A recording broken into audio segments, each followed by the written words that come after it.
الف لام را، یہ وہ کتاب ہے جس کی آیتیں جچی تلی ہیں. پھر یہ کہ اللہ حکیم و خبیر نازل کرنے والے کی طرف سے بتفصیل بیان کی گئی ہیں.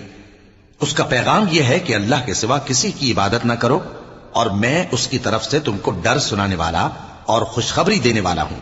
اور یہ کہ اپنے پروردگار سے بخشش مانگو اور اس کے آگے توبہ کرو، وہ تم کو ایک وقت مقرر تک متاع نیک سے بہرہ مند کرے گا اور ہر لائق فضیلت کو اس کی فضیلت دے گا.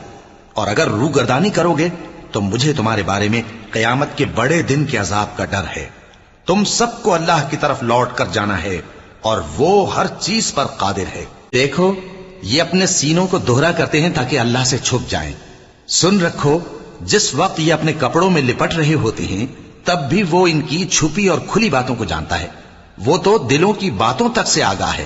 اور زمین پر کوئی چلنے پھرنے والا نہیں مگر اس کا رزق